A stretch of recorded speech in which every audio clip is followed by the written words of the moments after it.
Every challenge coin holds a story. The unit, the deployment, the handshake it was pressed into your palm with. But stories fade unless someone saves them. Allcoin lets you digitize your coins and the stories behind them, a lasting record of what your service meant and who you served it with. Preserve your story free at allcoin.brav.co because your service is worth remembering.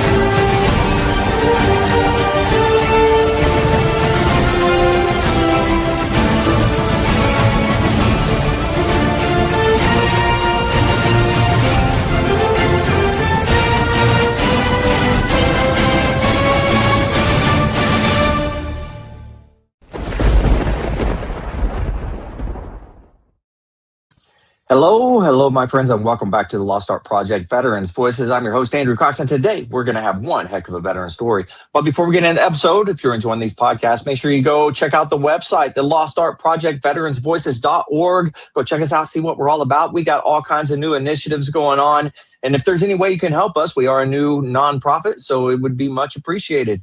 Big shout out to Allcoin out there. They're a digital coin-based type of thing. It is an awesome site. You need to go check them out, allcoin.brav.co.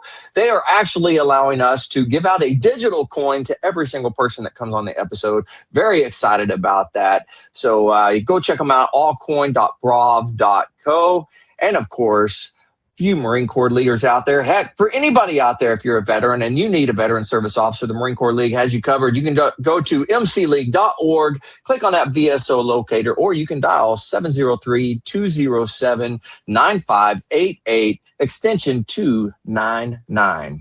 The Lost Art Project Veterans Voices would like to thank our sponsors.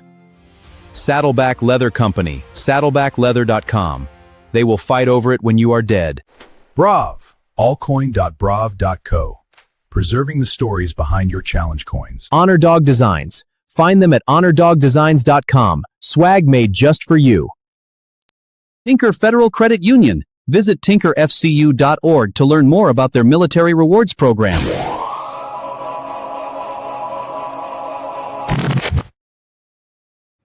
All right, here we are. Man, I'm excited. We got James Pennington here with us, Army veteran. Man, I hope you're excited. I'm excited. I'm glad to be here. Thank you.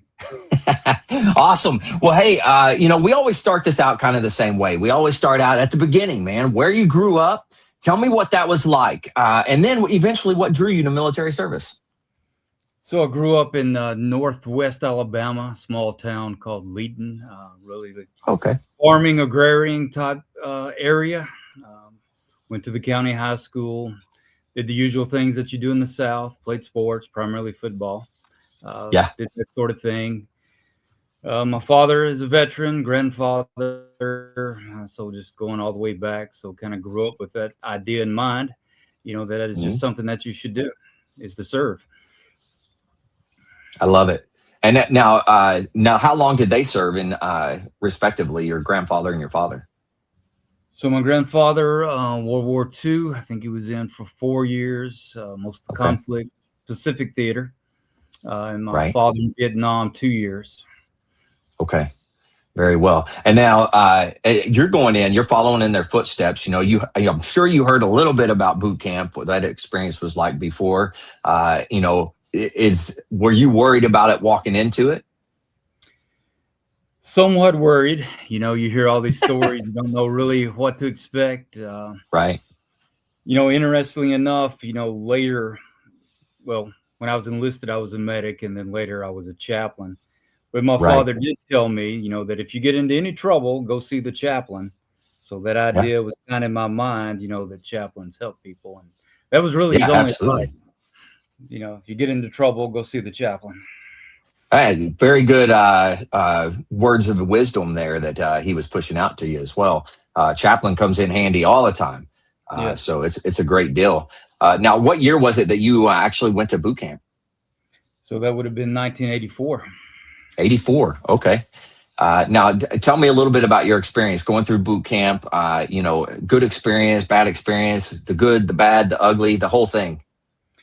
So I went to Fort Jackson, South Carolina. Nice. I went in right after high school. So it's summertime, South Carolina, super hot. I might have thought through that a little better, but it's super hot. And if you've been around Jackson or that part of South Carolina, it's sandy, believe it or not. So there's sand everywhere. So at some point, you have sand everywhere and it's hard to get rid of, and in your t-shirt and your underwear and your socks and your boots and just a lot of sand, a lot of heat. And in '84, we were still in, they called them World War II barracks. So the barracks had changed in World War II. No air conditioning and that sort of stuff, just super hot. You basically lay in your rack till probably about 1 or 2 o'clock to get cold enough to go to sleep or cool enough. And, you go to sleep, and of course, they're waking you up at dark 30. And so you don't sleep that much. Absolutely. So I do remember that. And also had this idea, as I observed people, the people who did everything right, well, they didn't get into trouble. So seemingly right. So they were always do the wrong facing movements or that sort of thing, And so I'm like, hey, I'm going to try to do everything correct. Except that backfires because then they give this idea like, hey, we should make him a squad leader or something like that, which in some ways is even worse because now their eyes are always on you. And absolutely. That did happen. Yeah. And not to mention, you probably got blamed for everybody else's mistakes as well. So absolutely. Double duty on that. Absolutely. That's awesome. Now, did you keep squad leader the whole time? I kept it most of the time. I did. Yeah. Okay. Very nice. Very nice. Now, what were some of the things that you remember as far as like your drill sergeants, some things that they said, they did that was interesting to you? I can honestly say I don't remember a lot about that. Maybe that's one of these ideas that you, that you don't think about. You kind of black that out or something like that. I can understand that. Yeah, absolutely.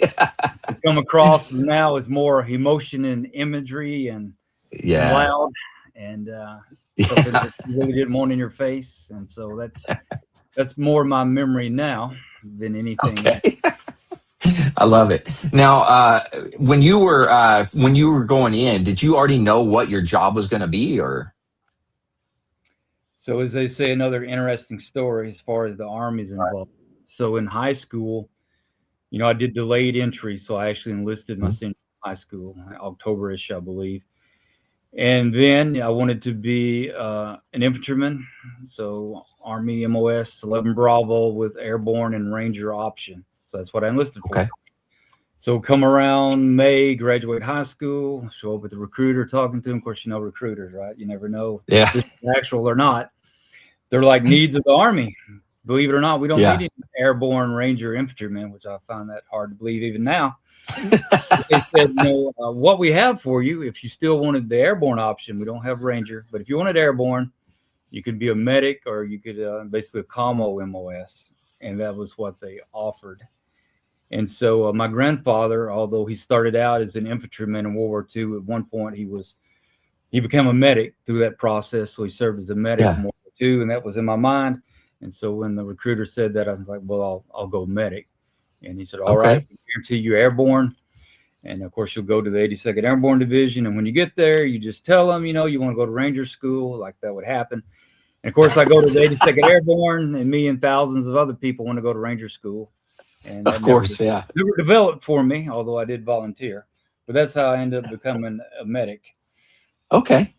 Very nice. Very nice. And now, how long was the school to be a medic? I mean, I imagine it's fairly long. I believe it was 12 weeks then. Okay. Yeah, 12 weeks. Very nice. Now, was that a difficult school?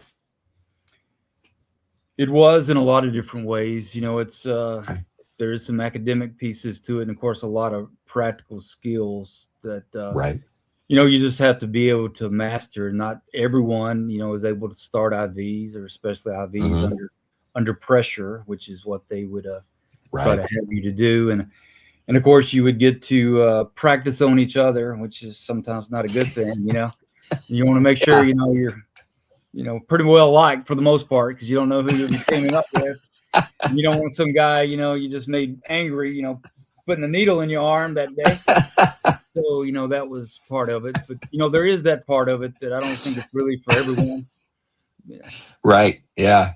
Those little mistakes of when the blood starts squirting out or something, that's always fun, I'm sure. That's it. Very nice. And so after that, you were already at the base that you were going to be at. Is that right? Like where you were going to stay, or did? No, that was Fort Sam Houston, Texas. Oh, okay. So I went to Fort Bragg to the 82nd. Mm-hmm. Of course, I went through Fort Benning to Jump School, Airborne School, en route. Okay. Okay. Yeah. Very nice. And that's so Jump School is what, 2 weeks? Is that right? 3 weeks? Something like that? 3 weeks. 3 weeks. Okay. Now, how was that for you? I mean, that from everything I've been told, I never had the opportunity. Everything I've been told, it's you run everywhere. You're always in boots.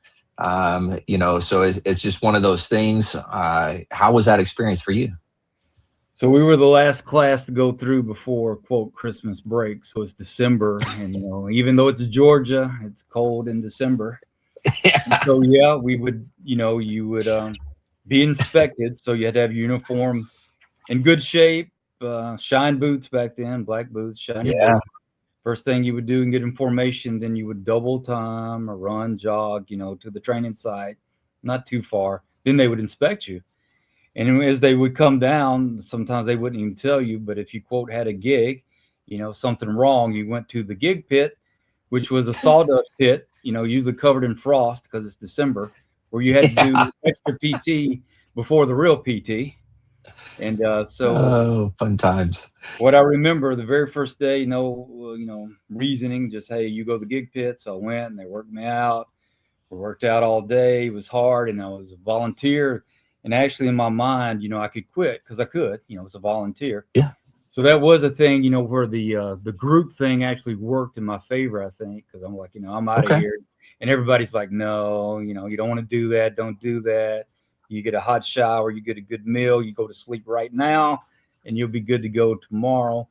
So I go and I do that, and the next day, and just by chance in this particular group, we had several Marines, I guess Marine Recon, Marine Special Forces types. Oh, no kidding. Not sure what they were exactly, but Marine Special Forces. And so when they started going down the line, the first Marine volunteered to go to the gig pit.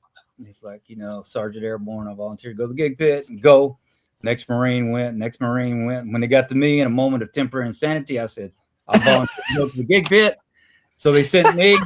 And so for 3 weeks, me and the Marines went to the gig pit every day. Nice. That's part of the mental game. If you take that out, then, what can they do? You just that's a good point. You just look at it as an extra workout, which is essentially what I did. It was the workout before the workout. Yeah. Wow. That's pretty awesome, though. In the instructors' minds, when they see that, I'm sure that they notice it, right? Yeah, they do. Yeah, that's awesome. And then, how many? Go ahead. I was just going to say I was a private, so they were really after, if you will, obviously the officers and high-ranking NCOs, and they seemed to really love cadets. So they were mostly concentrating on those folks, and privates for the most part, we just did whatever they told us, and that was good enough. Yeah. And how many jumps total did you end up doing at the Airborne School? So in Airborne School, you do 5. 5. Okay. Yep. Mm-hmm. Very nice. And then so you do that for 3 weeks, and then it's off to your unit? Yes. Mm-hmm. Awesome. What was that like? Like, what was going through your mind? I'm checking into my unit, first unit. It's always a little nerve-wracking because you don't know what to expect. But how was that for you? It wasn't too bad. You go to Fort Bragg. I'm going to one of the infantry units, and once again, you don't know what to expect or how they'll treat you. And I will say, for the most part, treated pretty well. Had a good picked up at the airport, carried to the unit. One of these transition units before you actually go to the unit. Right. And I was fortunate. There was actually 2 guys that I had went through basic and AIT medics. And oh, wow. One of them was in jump school with me. And so we all showed up at the same unit at the same time. So we went to the same unit. So that was helpful. Very cool. Yeah. They'd gotten there before me. So, they kind of knew a little bit. And they were able to get me in on that. So that helped a whole lot. Very nice. Very nice. And now what unit specifically within that 82nd did you go to? So it was the 2nd of the 505th. Okay. Very nice. Now tell me about your experience there. Like what was the day to day? And then, what was norm, what was not norm, Yeah. So, being a paratrooper on one hand, you're very proud and that sort of thing. And, but it Right. is also the real deal. It's Mm-hmm. part of the Army's rapid deployment force. So there are different training cycles. You had to be ready to go literally at a moment's notice. Right. And I remember the first time we went to the field, as you would say, in that unit. So, we full gear, we fall out, battle rattle, as they say, for formation. NCO come down, checked us out, facing movements, and we start walking, marching, moving. And I'm thinking, where are the trucks? I don't see any trucks. And we kept marching, and when we get out of the unit area, now we're on a hard top, and now we're on some gravel, and I'm like, where's the trucks? There are no trucks. You walk, you're infantry, you walk to the field, Right. just walked and kept walking, and that was my first experience to go in the field with the 82nd. And often, of course, there was a jump involved, and then you go and do a field problem. But in that case, we actually just walked to the field and kept walking. Seemed like forever. And then, as a paratrooper, often there was a jump involved first, and then, then you're walking forever. Right. Yeah. That was a light infantry experience, which I always thought was the wrong term, because there's nothing light because you're carrying everything. Oh, yeah. And not to mention, as a medic, you're carrying extra gear. So it's you're not just carrying your regular battle rattle, you're carrying everything else for everyone. Yes, absolutely. So another interesting experience, as they say. First jump coming up, a field problem, and they so what do you carry? And they gave us like a packing list and recommended really. Right. And and my squad leader comes in watching us pack everything, and so I just asked. It's probably not good to ask questions, but they tell you to ask questions, right? I'm like, I was a staff sergeant. I'm like, staff sergeant, what I need to bring, this or this? It's like, oh yeah, you'll need that, and you'll need that. Yeah, carry that. Your rucksack grows bigger and bigger, and and then when it's all done, you gotta carry that thing or hump that thing, as we would say. And, and it was just weighing me down. I don't know how much that thing weighed, and was out there several days. And I was using that, and, and I started thinking, I don't even need half this stuff. And then when I come back, I'm looking at the staff sergeant. He's looking at me. He said, now do you know what to carry? And I'm like, yes, sergeant. You learned that quick. I learned it quick, but I'm like, you could have just told me. I'm semi-intelligent. Yeah. Not packed all this stuff, but he wanted you to have the full experience, The full experience. And it was. And I learned, you don't carry any more than what you need because, travel. Yeah, absolutely. Night, a bunch of other infantry hands. Yeah. I like that. Wow. And now how long were you with that unit, and did you do any deployments with them, anything like that? I was with them 2 years and no deployments. And so that actual unit had already been to Grenada. Oh, wow. Okay. And then later they went to Panama, but I missed that. I was in between. And I used to joke, here I am in the 82nd, world peace broke out. Here we are, the rapid deployment force, and nowhere to rapidly deploy to. Reagan was president, and everybody was afraid of us, seemingly. Yeah. Yeah. As far as geopolitics. Yeah, that's right. I'm not going to say that that's a bad thing, because I don't think it is. But from an infantry mindset, I can see how that's a bad experience, because you don't get that deployment experience. So. Right. You train and you're ready to go. Yeah. I was always told it's the equivalent of like a football team, right? Always doing the practice, but never having a game. Yeah. Same type of deal. Yes, it is. Absolutely. Yeah. And so you spent 2 years with them, and then what was the next steps for you? And so they asked for volunteers to go to Italy. You know, we have a it's a brigade, I believe. But anyway, we have paratroopers in Italy. It was the 173rd at the time. And so they asked for volunteers. I volunteered. I'm like, sure, I'll go to Italy and be a paratrooper. All that sounded great, right? So me and the same guys that I was in basic and AIT with, we all volunteered together. Nice. We all go over there. We actually go and we report into Italy. And then when we get there, well, needs of the Army. Now they're cutting us orders to go to Germany to an armor unit. Now, even though we're medics, but, you know, paratroopers don't want to go to armor units. That's just not what we do, you know? And so that was one of those things. And even as PFCs, you know, we went and talked to a command sergeant major trying to help us. And he's like, needs of the Army, can't help you guys. You know, you're going to Germany. So, you know, 3 mad paratroopers on a train on our way from Italy to Germany. And in that time going to the 3rd Armored Division. So we go there, and that was just a totally different experience and mindset, you know, to go from light infantry to armor, you know, heavy tanks, M1s, and everything that went with it. And at that point, you're riding along with them everywhere they go. So you're not, at least you're not hiking everywhere, you know? No, we do have a vehicle. You know, we had the 113s that armored personnel carry, and, you know, the medics had one of those. And that's the one with the back that's enclosed, right? Yes. Okay. Very nice. You know, I started out as a driver, then I was, you know, they call it a TC or a track commander, I think. And so, you know, and you learn and you adapt, and I actually enjoyed it after a while, but it was, you know, something to get used to. Right. You know, you go and report, and I still had my beret. And of course, first thing they tell you to do is take that beret off, you know, and look for your soft cap. And my soft cap is literally in the bottom of my duffel bag, all wadded up. Nice. Yeah. The 82nd, the only time we would use those, we would use them as patrol caps.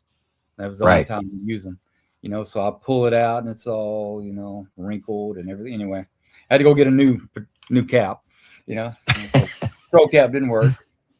And you know, they're tankers, and not necessarily, you know, dismissing them too much, but, you know, I would go out, press uniform, shine boots, and everybody was like, yeah, what's this guy trying to do? And I'm like, in the 82nd, that's standard. You know, over here, apparently it's showing off. But anyway, adjustments had to be made. Right. Well, they're going out and working on tanks and stuff, so they're out getting dirty every day. So yeah, absolutely. Yeah. Wow. It's definitely a different mindset. Now, how did you enjoy being there with these guys? Yeah, so the mission was still real world. I mean, at that time we were in West Germany, so there was an East Germany, and there was the Soviets.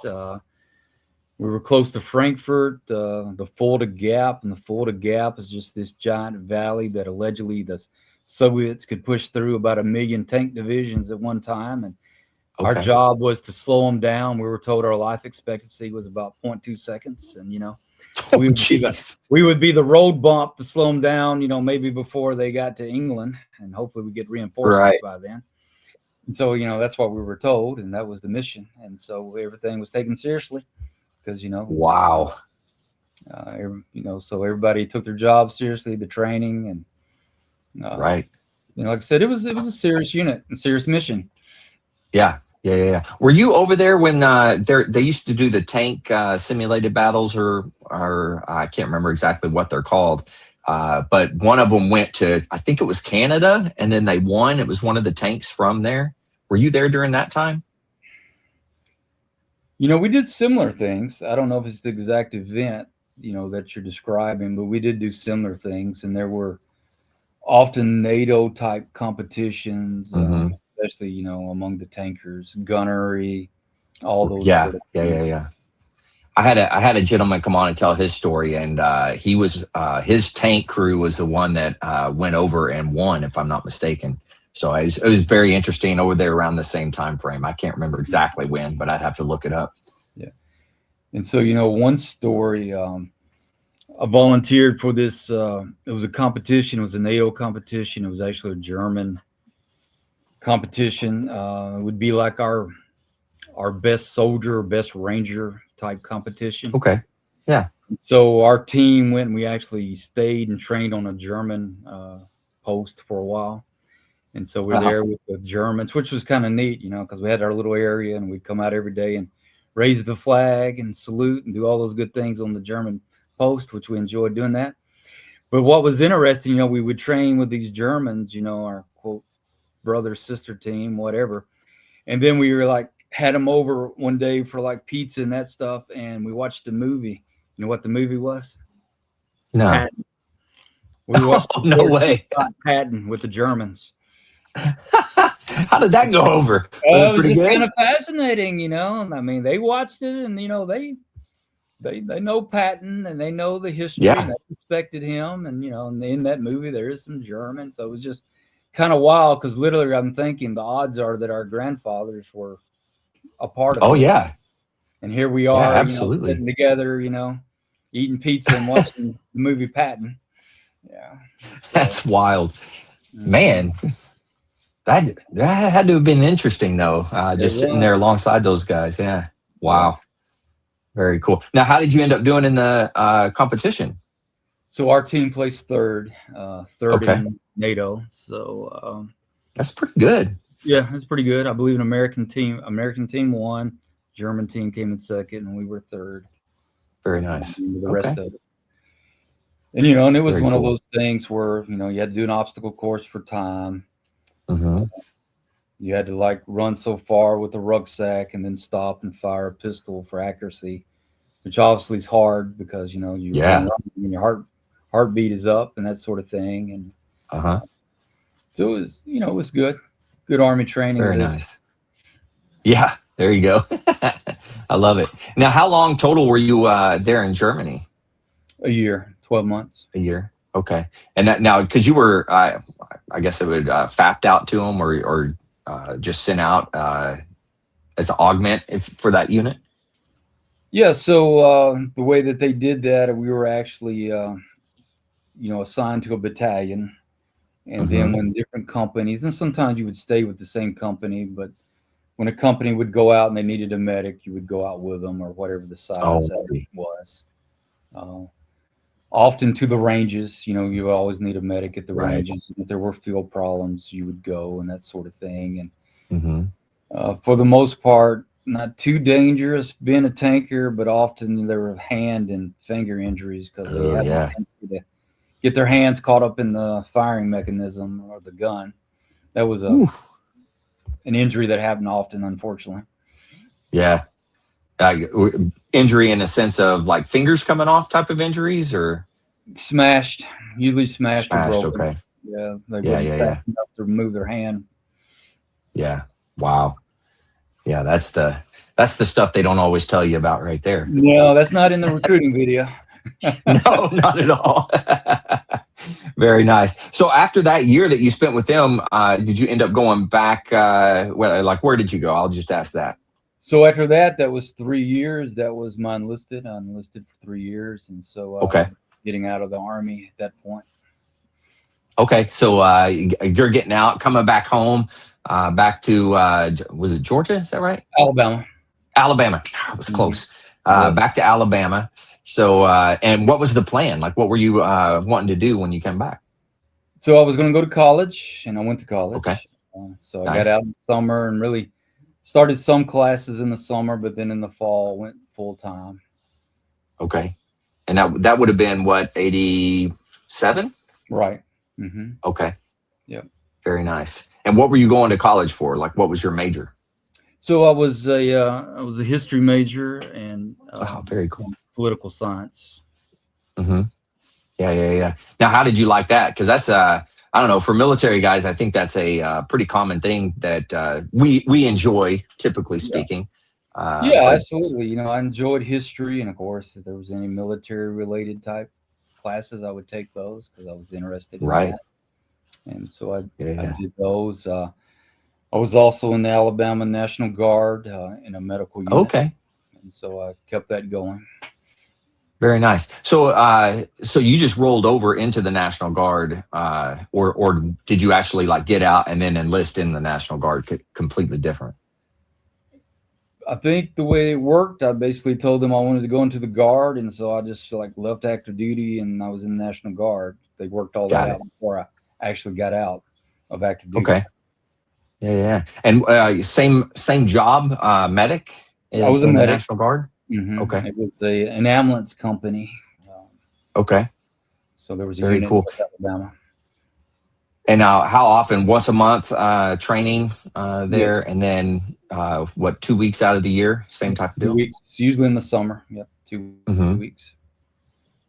Okay. Now, how was that experience for you? Coming from active duty, now you're National Guard.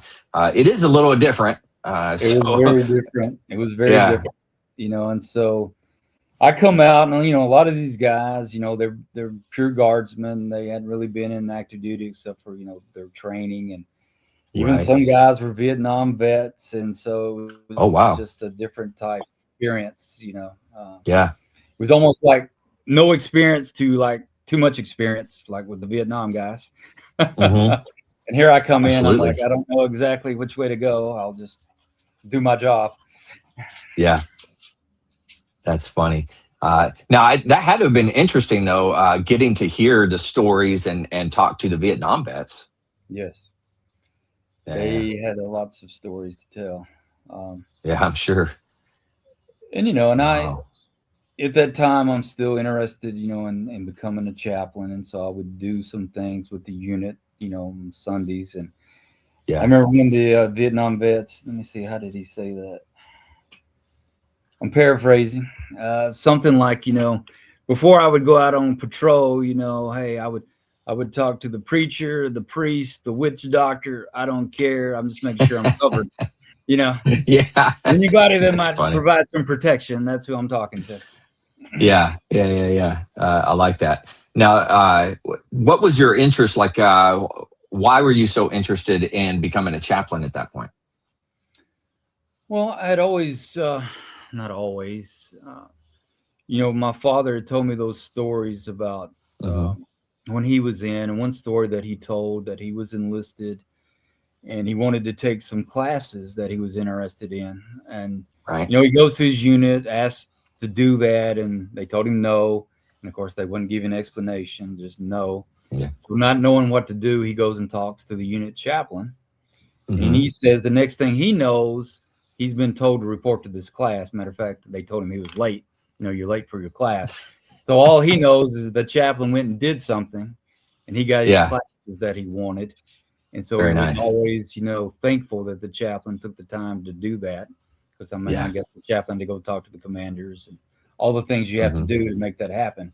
So he was always thankful of that, and he had told that story many times. And then, the story, if you get in trouble, go talk to the chaplain. So it's kind of in my mind that, Right. chaplains help people, and I wanted to do that. And, I'm a Christian, so that was Yeah. part of it as well. Okay. It appeared to be one of the few, if not only, jobs in the Army that was set aside literally to help people. That's the way I looked at it. Now, I don't know if the Army looks at it that way or not, but that is the way I looked at it. Yeah. Well, I mean, it makes sense. Mhm. They are there to help people. That is their Right. sole purpose, at least Yes. from what I've seen. Yes. Wow. So now you're going to school for history. How does it work? Because from my understanding, you have to get do you have to have a degree in like theology or anything like Yes. that? How does that work? Yes. Yeah, after your bachelor's degree, you would have to go and get a master's. Usually they would call it a Master of Divinity, which is a 3-year Oh, I see. degree. And so I did that. Okay.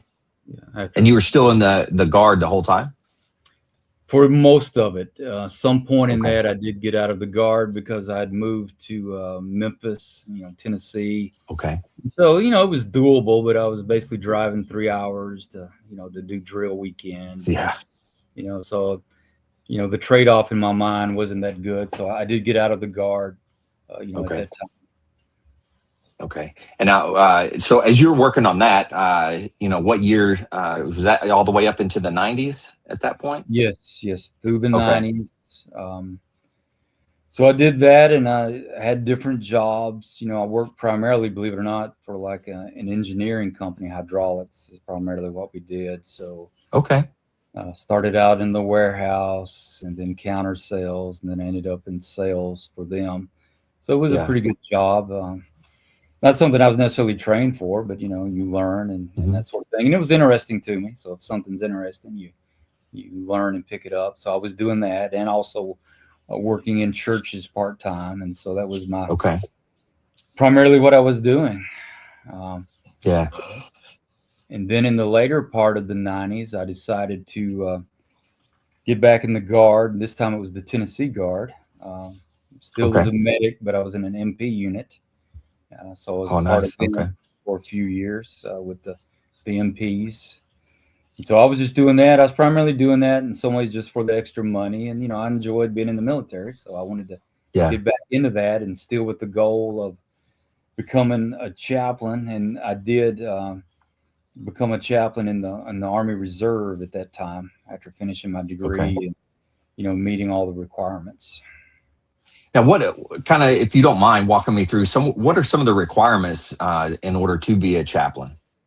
So primarily completing that Master of Divinity or that theological degree. And also you have to have your denomination, if you will, to one, to ordain you as a minister. So you have to be, a minister ordained. And also they have to endorse you, to say that you're a minister in good standing, with this denomination. In other words, we're okay with this guy being a chaplain. So all those things kind of roll up in a packet. And I remember, my packet going to be a chaplain. That was one of the thickest packet I probably sent forward, even with all my time in the military, because, it was pretty thick, background checks, the whole 9 yards and everything. So they check you out pretty well. And of course you got to have a physical and demonstrate, physical ability and that sort of thing. Right. How long is the process as like when you send in your application for it? Like how long was it from that point to you becoming a chaplain? I want to say it was no more than 6 months, 4 to 6 months. Okay. Yeah, so not too bad. Wow. Yeah. Wow. And now in that time, were you going to get like training or anything on the chaplain side, or how did that No, work? I essentially stayed in the National Guard as a medic until that was complete, until I had orders, on the Guard side. Well, and that's part of the reason I went into the Army Reserve. But on the paperwork, literally one day I was an NCO, and the next day I was a first lieutenant because they commissioned me. Oh wow. And so that's kind of how that worked, because it's a direct commission. Oh, I see. Okay. You're basically commissioned on your education, just like doctors and lawyers. Right. Now, once you are commissioned, though, you're going directly to your unit or your parent command, or are you going to training or something prior to? So in going into the reserves, I went to a unit first, even though, I haven't been to the chaplain. They call it the basic course. Hadn't been there yet, but I went to the unit as a chaplain. It was an engineer unit also in Memphis. Okay. Very cool. Now, how long were you with them doing those roles as a chaplain before you actually got to go to the basic school? So I was there about a year, maybe a year and a half until. Oh, wow. Until that happened. So a lot of things are kind of, what happens, 9/11 happens for me. Oh, okay. For all of us. And then wanting to do more, I volunteered for active duty, and that kind of spun off a whole different process. And I see. So I did stay in that unit, but basically I was moving toward active duty. Which also during that same time, that unit was beginning to get called up, and so there was a lot of moving pieces at that time. Yeah, absolutely. But I went to the basic course, and then essentially a little bit of time after that, I went, active duty. And that, when you went to the basic course, around end of 2001 to 2002, like when was that? 2002. 2002. Okay. And then the school for that is how long? So I had a different experience than a lot of people, because we just went into, we were in Afghanistan and didn't know what was happening. It was an accelerated course. They actually pushed us through in 6 weeks. Oh, wow. Normally, Normally it's a lot longer. I think it's about 12 as well. So, and always when things get serious, they cut out a lot of the extra stuff and just, it was primarily about, what you will do in combat. So we think, right. It was centered around that type of training. I think, if I'm remembering right, we were the only course that happened to. It was an accelerated course. Oh, no kidding. And how many were in that? Like, how many are going through at the same time? I think there was like 30 of us. Wow. No kidding. I would have never guessed that there'd be 30 at one time. The original plan was that, we would graduate and essentially be sent out somewhere because they didn't know what was happening and what the need would have been. But, it was not quite, the need wasn't quite as great as they thought, but that was the idea. I'm trying to push us through like that. Okay. Wow. But that's not the norm size for a class that goes through then? Oh, it is. It's fairly. Oh, no kidding. Around that time. Yeah. Okay. Huh. Very interesting. I didn't realize it was that many that went through at one time. Yeah, and of course, some of it's going to depend on recruitment, and and they'll make sure they have enough so they can run a course, run a class through, that sort of thing. Yeah. And now, is your course specific to just Army, or is it combined? So it was just for Army. Okay. Now, I do think after that, they did experiment some with some joint training, but I think now they're back to every individual branch does their own training. Yeah. Okay. That makes sense. And then, okay, so after your training, what was the plan? Did they send you back to the unit you were with, or did you end up going to another unit? So I basically just, finished the training. I'm still, in my reserve unit, but moving toward active duty, waiting on those orders. And so, they eventually came, and then, I'm leaving the reserves and going active duty. Right. To Fort Lewis, Washington State. And so that was my assignment. Very nice. And what unit was it up there that you were assigned to? So it was a 1st Brigade, 25th Infantry. Okay. The Army was standing up then what they called a striker unit, the striker being that wheeled vehicle that we use. And we were one of the first units that was going to use it in combat. And so it was a new concept, knew everything that they were building. So I was going to that unit. And I tell people, I volunteer for active duty, and I go there. Next thing I know, that it's really about a month and a half. But a month and a half later, I'm in Iraq. So it happened about that fast. Oh, wow. So, wartime things can happen fast. So when I got there, most of the unit was on leave before deployment. So I didn't really get to meet anybody except for, a few key people. Basically, when I got my gear. Matter of fact, the first day I got my gear and packed my gear the same day because it was being loaded. Oh, geez. It was being loaded in the Connexes to be shipped that very day. No kidding. And so, it all happened that fast. And and then next thing you're getting on a bus and getting on a plane. Yeah. Holy cow. And that's got to be interesting, not knowing pretty much anybody at that point, especially as a chaplain, you're a lot of personable type of interrelationships that are happening. So that's tough to do on the fly. Yeah, absolutely. Yeah. So the chaplain that was to deploy, he had hurt his knee in training. So he's out with the medical. So I was, coming in his spot. And so, and I meet my chaplain assistant. Also, so that's also a relationship that you usually build. So I just kind of meet the guy. And, in garrison, they sort of do a lot of admin for you, but really in wartime, they carry the weapon. You don't carry a weapon. So, they protect you. Because my first question to him was, how well did you do on the range? Because I wanted to know. He's like, hey, sir, question. I did pretty well. And I'm like, that's what I wanted to know. Yeah, that's a fairly important question, I would say. Yeah.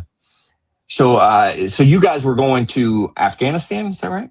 We're going to Iraq. Oh, to Iraq. Okay, sorry. Okay.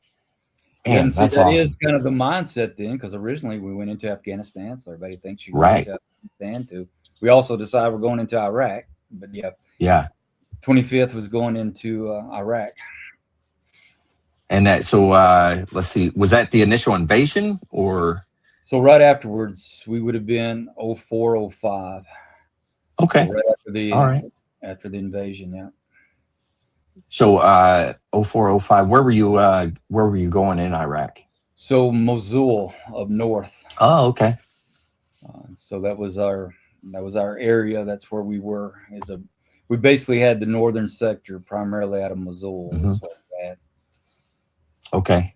Now, as you guys get there, right? Yeah. Now you have the new vehicles. At this point, nobody else has been using them in combat. This is the first unit actually using them, the Strikers.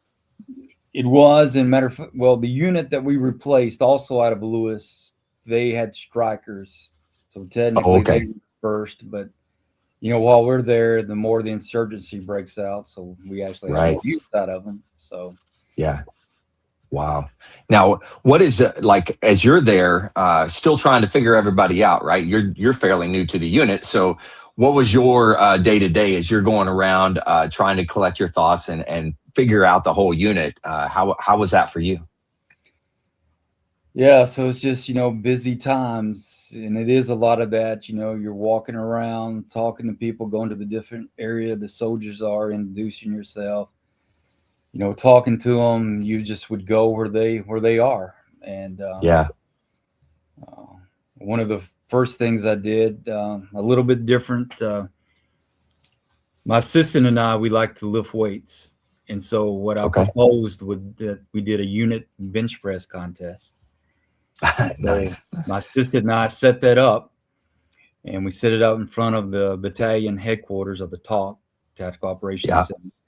And so we set it up, and it's first it's like there's like no one's showing up, but then next thing you know, a lot of people show up because it don't take much to hey, soldiers, come show how strong you are type thing. Yeah. We had a lot of people show up. They had a good competition and a good time, and that kind of gave me a lot of street cred, as they say, initially with the soldiers. Because they like the idea of a soldier, a chaplain who would bench press, I guess. I don't know. But anyway, that's what I did. And so we set that up, and that was one of the first things I sort of did for the unit. Okay. But, we're also adapting to going on patrols, and there's a lot of mortar attacks during that time. So a lot of things happening. Yeah. I was there around that same time frame, 04, 05. I was in Ramadi with 1st Marine Division, though. Yeah. So you weren't too far away from me. No, not far at all. So now your day to day, as you're going out, you're doing your thing as a chaplain. How does that work into everything else? I think a lot of people don't really grasp what the chaplain does during combat. So being able to have a good sight picture of that. Yeah. So for me, just trying to adapt to whatever the unit's doing, whatever the missions are. Mm-hmm. And of course, you're an officer, so that means you got to go to meetings, the necessary in the military. So you go to meetings, find out what's going on, and there's always mandatory meetings. And then I would just try to adapt with whatever unit. I didn't necessarily go out on a lot of patrols, but I did go out on patrols. So I did that. I would basically go to, the city was divided up by the companies. The companies had different sectors. So I'd go to the company commander and go like, hey, I'd like to go out with you guys on patrol. Sometimes they would say yes. Sometimes they would say no. I just, whatever, And when they said yes, you'd schedule all that.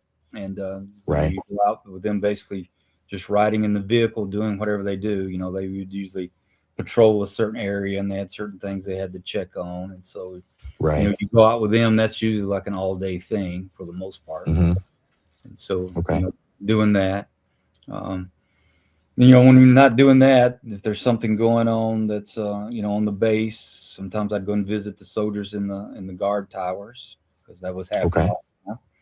I'd visit them down at the motor pool, fixing the Strikers or whatever they were doing, and just having that movement day to day, wherever the troops were, for the most part, I would try to be, and just kind of work the rotation. Very nice. Now, your interaction with the troops and everything, how did you kind of I don't know, because everybody says in combat, right? You either get really religious or you go the other way and get crazy. I don't know, but how did you kind of interact with them when it came to that? Yeah, so I did find, in some ways that was true, but I think, even with the soldiers that are not religious, obviously I would try to talk to them and interact with them. And, right. We could, as a chaplain, I could run a report that would basically say what everyone's denomination is, at least what they say they are, so I would have that report. And so, what we would call a low density faith group, I would go out and make sure I would introduce myself and they would know who I was. Like we had 2 Muslims, 2 Buddhists, a handful of other people. And I would always go out and make sure they know who I am and talk with them and that sort of thing. And if there's anything I could do for them, and even the ones that were not religious, I would talk to them because they would usually want to talk to me, although it would definitely not be anything spiritual they'd want to talk about, but infantry stuff. Yeah. But, I would just, try to go and interact with them as much as I could. I think it's, we call it ministry of presence, which just literally means that you're out there among the troops and they see you and you see them and they know that you're out there. Yeah, I like that. Ministry of presence. That's pretty cool. It was so true, though. So true. Yeah. Now, one thing that people might find, I find interesting, but you did have Muslim, you had Buddhist, so you have these other religions. And as a chaplain, how does that work? Because I don't know what your faith is, but Christian, I know that. How do you kind of help out in other religions like that? Yeah, so just being available to them, but like so our Muslim soldiers at one point, because there's a chapel that primarily the Christians go to and that sort of thing, and then when the rabbi would come, the Jewish soldiers would still use the chapel. They wanted their own area, even though there's only 2 of them, and so did find a building that we were found some of the local vendors and brought in prayer rugs and just kind of set it up like a prayer for them. And it's kind of like, hey, this is your space. And so, I kind of oversaw that and managed it and made sure it happened, primarily because they asked for it. And, so, working that and the Buddhist soldiers, now these guys were interesting. It was 2 guys and they were actually from Thailand, so they're Thai. And they're also practitioners of Muay Thai or Muay Thai, martial art, whatever you call it.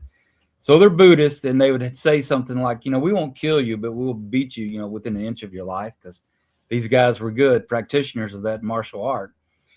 So what I did to, just to get to know them, they would work out, and I started working out with them, and so that was an interesting experience. And also, that's a awesome workout if you ever do any of that type of stuff. And it is kind of valuable too, to know some of those things. And so, I would work out with them and in their martial art, just, find a way to connect to them.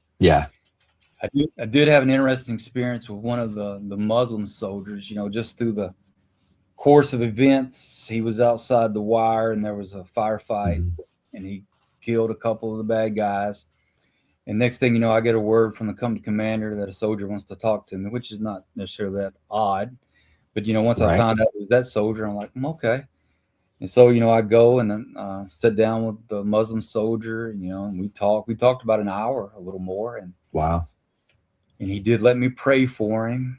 And, when I was leaving, I said, I'm just curious, because there's other people that you could have called or talked to. Why did you want to talk with me? And he said, I'm a spiritual person and you're a spiritual person. And I knew you would understand. And I remember that to this day. So even though there may be different religions, there still can be bridges.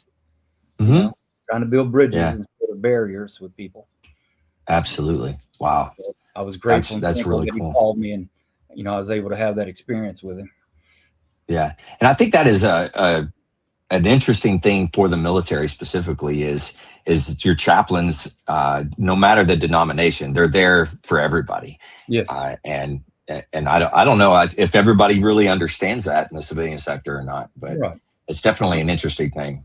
Yeah, absolutely. So, and now you were, did you do a 1-year tour while you were over there? Yeah, we were 12 months. Yep. Okay. And out of your 12 months, as you were going through your time there, what were some of the big things that kind of stuck out for you? Yeah. So, there was heavy mortar attacks. As a matter of fact, it got so bad at one time we were told, for the most part, don't move in the daytime unless you had to. Oh, wow. Yeah. Move at night. And when you did, make sure you're hugging buildings or shelters as much as you can. Mm-hmm. Don't be out in the open. And there was one time, I had a scheduled Bible study. And I remember telling my assistant, we need to go check on this Bible study, even though it was forecast a sandstorm. Hey, a sandstorm. Oh, geez. Yeah. And so we're like, I don't know if anybody's going to be there, but if somebody showed up and we're not there, just need to go there and check, So we go to the chapel, sandstorms basically happening, and, no one shows up. That's probably smart. But, we wait about 15 minutes and then we leave. And I remember us talking, because there'd been mortar attacks. I'm like, look, it's a sandstorm. They're not going to launch in a sandstorm. Who would do that? But as we're moving from the chapel, and there was an open area from the chapel to the next set of buildings, we come under a mortar attack.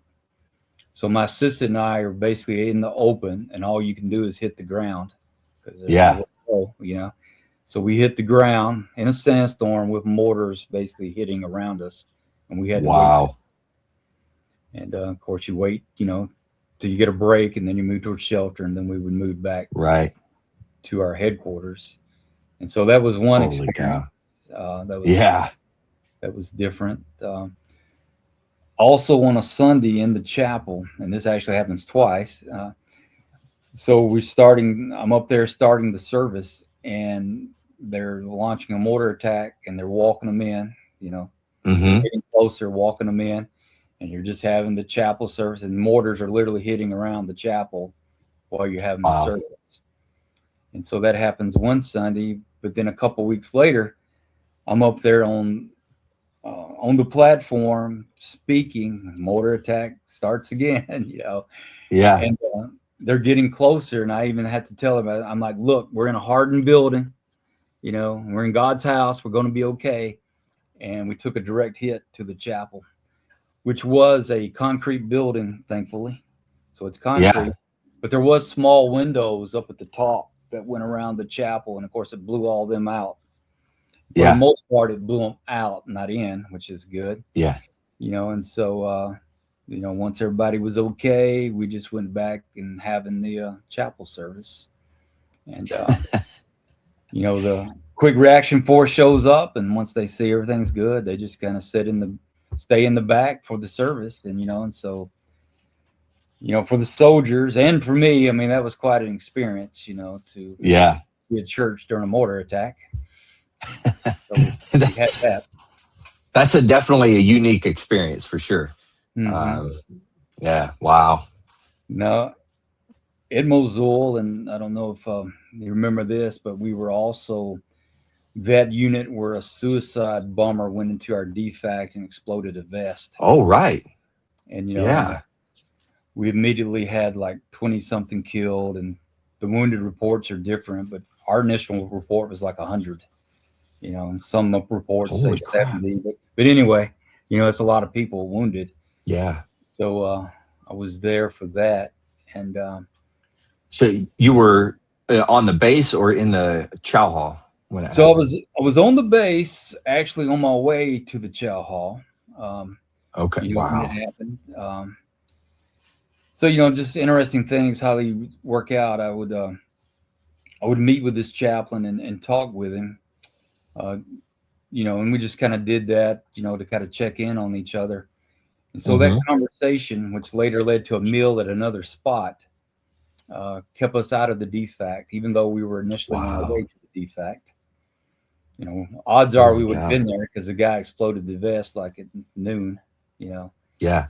and so that kept us out of there. But when we got there, for the most part, they had taken everyone out anyway. And you've probably seen this, how we train for mass cows, and they always talk Right. about mass casualty. You take these guys out and line them up, these out and line them up, and then you evacuate them and this and that. What literally happened is that they took people out on anything that would move. They put them on it, and they took them to either an aid station or the combat support hospital. So there wasn't any of this, whatever, the way they train. And so, people on the back of ATVs, they're in strikers, they're in trucks, gators, whatever we had, moved them out of them. And so, so I immediately, of course, put my battle rattle on, because you don't know what happened. You're thinking a mortar attack is what we all thought. No one thought at that time. And I didn't know where my assistant was. I knew that he went to lunch. So in my mind, I'm like, I hope, not dead or injured. But we had we'd set up in case of something happened, and we went together, that we had a rally point at the aid station. So I battle rattle on. I go to the aid station, and he is there. And he did tell me, that he was leaving the DFAC when the blast happened. And he actually went in and and helped pull out people. Okay. So we're at the aid station, and I still don't really know what's going on, like, as they say, big picture. And so, but I can see the medics. I mean, they're all like, super stressed out and running around. Yeah. So I'm trying to help a little bit. I was a medic, a little rusty, but I can do some things and doing the chaplain thing. But what I found out, these are our lightly wounded. And I found out that later, and so there's about 20 or so soldiers in there. And, and some did have shrapnel wounds. But that was probably which is bad enough, right? But that was the worst thing in there. And so I'm talking to them. Then I found out that most of our wounded was taken to the combat support hospital, which was just across the way, Fob Diamondback, connected to Morass. Yeah. And so working with them. Now, it is interesting, how soldiers are and stuff. I remember there was 2 soldiers, and they were friends because everybody kind of knew they were buddies. And both of them had been wounded, and they were there making fun of each other. And I don't know if that's just the dark humor or the adrenaline or shock, but one took shrapnel to the gut, but the other one took shrapnel to the rear end. And of course, he was the one getting made fun of. But rear end is not too funny. But anyway, that's what they were doing. And I'm like, it's one of these surreal things that you just can't adapt to in the moment. But then we decided to go across the way to the cache where most of the wounded was. We work our way over there, and then as soon as we got there, the cache come under a mortar attack, but they fell short. And so they actually hit more the rear of the cache, which, is a good thing, of course. But see, to me, they knew what we would do, because what we were doing, we had everybody out in front of the cache, and they were triaging them. They were basically, and so if the mortars would have hit true, obviously there would have been a lot more damage. Whoa. I'm thinking they knew what we would do, and that's, but they fell short. So we get out of the bunker and we make our way up into the cache. And one of the first things I see out toward the side was about 20 body bags. And I'm looking at that, and I see another chaplain who just happened to be our Catholic chaplain. Of course, I know him. He did mass in our chapel and that sort of thing. So I walked up to him, and he looked me dead in the eye, and he said, I'm so tired of death. I didn't even have any response, and he was going down the line doing last rites for everyone, even though he didn't know whether it was Catholic or not, just making sure that was done for him, and so I stayed there and helped him out some, doing that, and then moved to inside the cache. And, for the most part, hospitals are, they're sterile, white, bright lights, everything clean. You walk in, total chaos. Blood on the floor, bloody footprints everywhere, piles of blood everywhere. As soon as you walk in, you got to step around it. As soon as I walked in, a nurse grabbed me by the hand and said, "Chaplain, you need to pray for this one. He's not going to make it." And she pulled me to this soldier who was, had every tube in him imaginable. I'm sitting there holding his hand, praying for him, and he dies while I'm praying for him. And that was the first experience in the cache. But then I'll make my way around. I'm trying to look for my soldiers. I'm checking on people. We're trying to evac people at the same time, down to Balad, I think, or further south. And so all that was kind of going on seemingly at the same time. As they say, total chaos. But you're in the middle,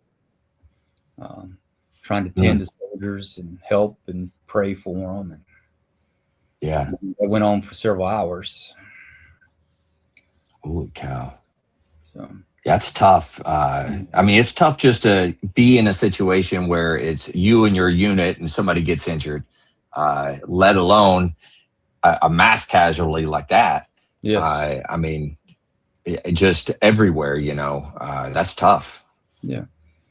And, and there's no way really to train that. I mean, you do have training, but you can't train for that. You just go in and do the best you can. And that's what we were all doing.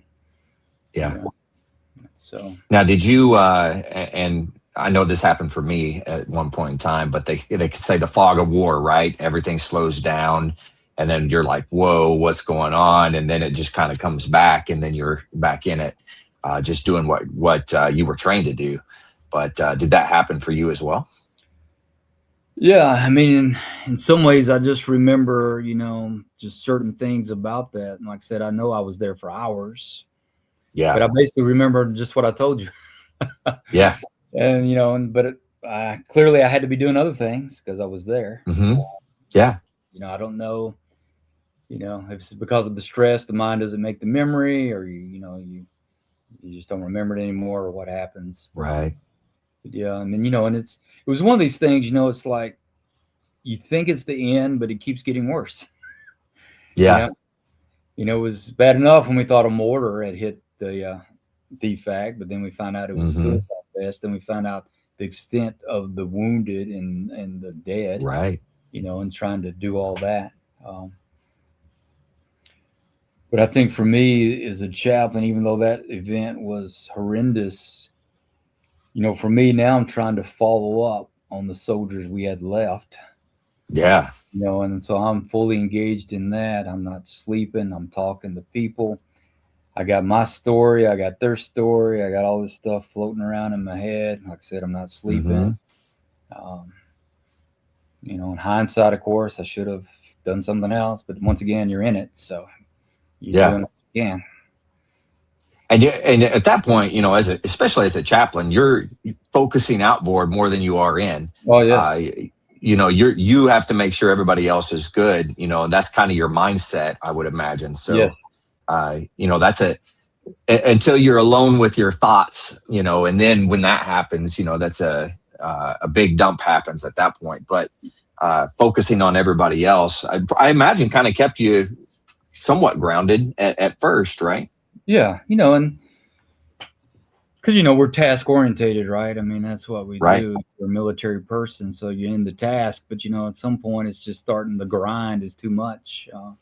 Especially when you're not sleeping, and so that's going on. And I actually had we had a psychologist who was co-located with us, and it was a she. And she came to me and said, look, chaplain, you got to slow down. You got to take care of yourself. I'm concerned about you because, you're just going continuously taking care of other people. You got to take care of yourself. And like I said, for a while there, sometimes I couldn't remember if something happened to me or if it happened to the other soldiers because I had all these stories flowing through my mind at the same time. So it took a lot. And for me, I did a lot of writing, and writing seemed to help me process it because, I could make individual stories instead of one big story in my head. It wasn't connected to anything. Yeah. Wow.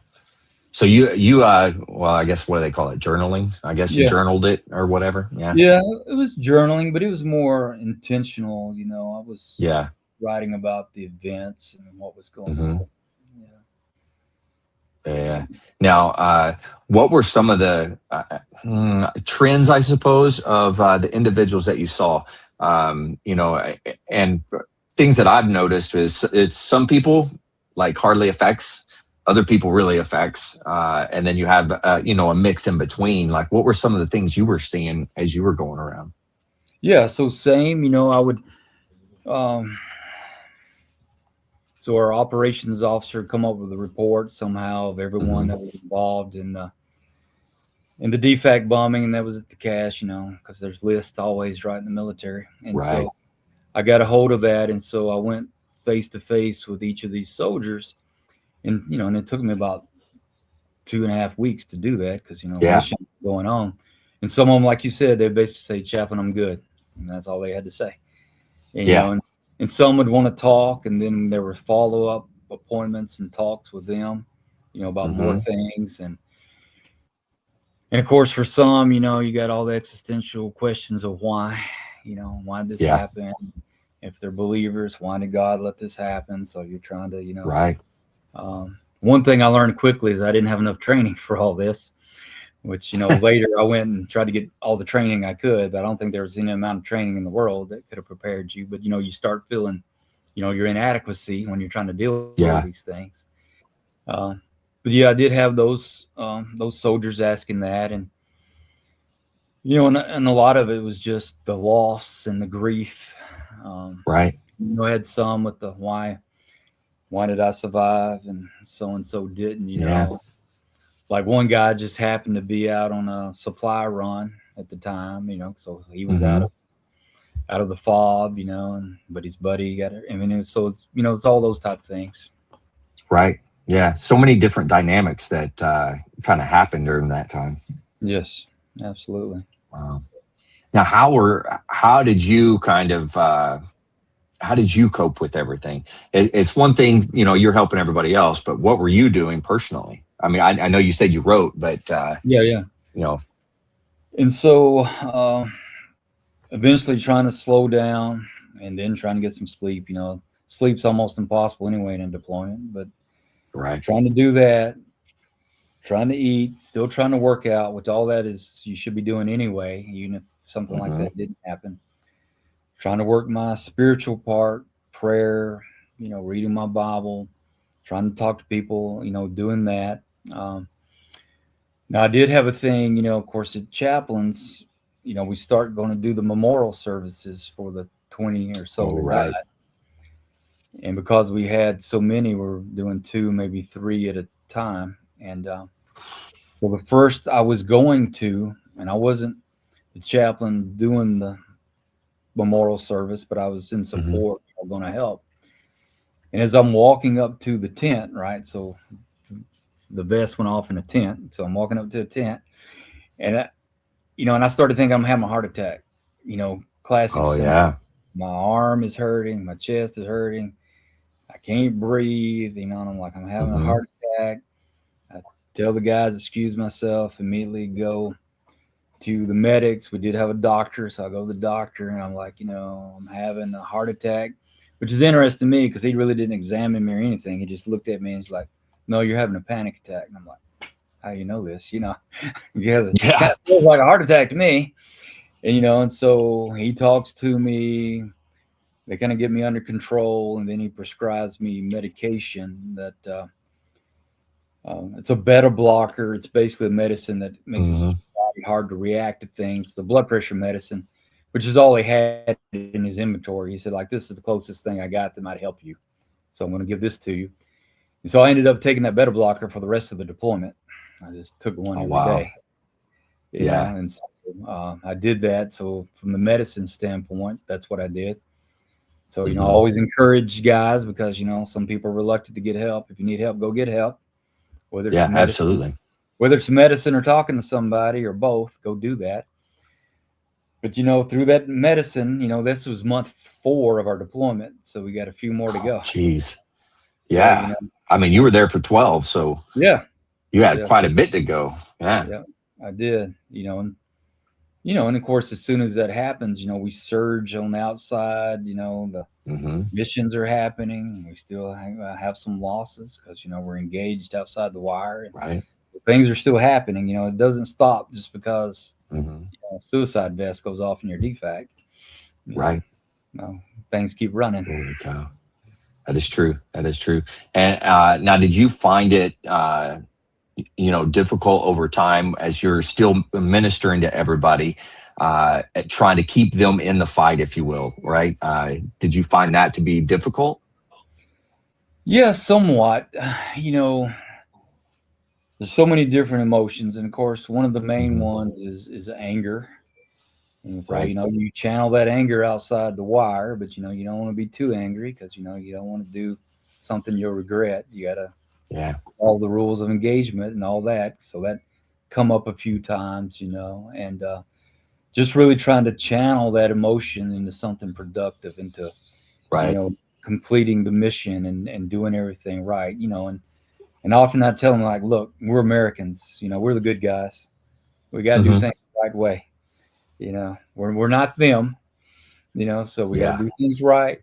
If it's legitimate, you do it. You take care of business. That's why we're here. But just trying to have them to channel things appropriately. Right. And I'd say after anger, it's probably grief, but for the most part, they would display anger in some form. Yeah. Yeah. A lot of times the grief really doesn't hit home until they come back from deployment. So. Yes. Wow. Good grief. Now, throughout the rest of the deployment, I mean, I know you still had incidents, you still had KIA and injuries and things of that nature, but nothing to the extent of that one. No, incident. That was it. That was the event as far as, that sort of thing. Now, on a good side or positive side, right after that in January, we rolled into where the Iraqis had their first free election. Oh, right. In Mosul, we had that, and we basically secured the city so they could have their election. And that was, our colonel said that was the equivalent of a military victory because, they were allowed to go and there was no incidents or anything. So we considered that a successful mission, and that was because you don't want the bad guys to know what happened. Basically, we just ran everything out the night before and set everything up. And so that was like an all night, everybody, everything type mission. Yeah. And I remember our mechanics like this because they had a side mission called Operation Repo. And so if there were cars within the voting district, they would just go up there and take the cars. They would repo them. Oh, really? Of course, they really enjoyed that, Yeah. I'm hoping the legitimate Iraqi owners got them back. Actually, I don't know. But they would repo them. There's no telling. Take them somewhere, Yeah. So I remember that. They enjoyed Operation Repo, as they called it. But, that was a positive thing. And we took some medicine and toys up. There was actually an orphanage north of us. Oh, wow. And so we went up there, and kind of did that thing. And the medics checked them out, preventive med people. And that was a positive thing. And then we ran the medical type stuff out in the cities, kind of free clinics for people. Right. That sort of thing.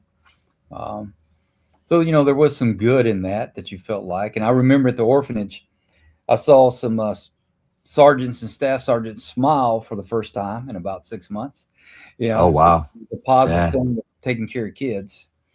And so. Absolutely. So, there was some good things that happened. Yeah. Now, as you're, approaching your time to rotate back, what is, I guess, your mindset as a chaplain as you're getting ready with the unit to come back? Like, how did you process that, and how did you get everybody else ready? Yeah, so and trying to do the planning and everything, coordinating with the rear detachment. We stood up, and they didn't happen right away, but we had marriage retreats for those who wanted to go. So you get back, and if you're married, and there was also some for single soldiers. But so we had those, already ready to go and doing that.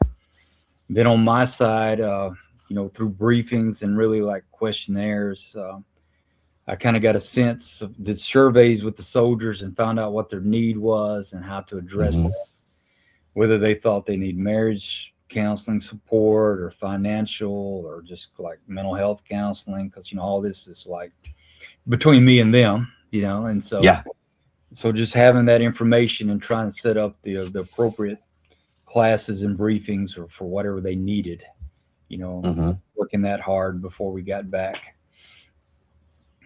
Wow. That's very interesting. Now the transition back, how was that? Was it a decent transition, and did you run into issues once you got back? The transition was good. We got back. It was interesting to me, flying back. We did our stopover, our layover in Ireland, although we just had to stay in the airport, right? But the guys got out and got to go to the gift shops. So, when we're getting back about to link up with the families, I look out there among all of our gears, like all these sacks, like we've been to the mall or something, which is another like surreal thing, when you're trying to process all these things. But anyway, I remember that. But yeah, I mean, that's interesting. Went with the families and all that was good. We started doing our retreats, marriage retreats. Now, as the unit chaplains were leading those, to me, it'd probably been better to have other chaplains, but you want to take care of your people, sort of thing. Right. But, so we did that. So I think overall, the transition went pretty smooth. That's good. That's good. Yeah. And then at that point, how long was your career as a chaplain total? So about 16 years. Oh, so wow. I had the 3 or 4 enlisted as a medic. And, when you're in the Guard and Reserve, it's kind of, military math. Yeah. So much of that adds up to that year.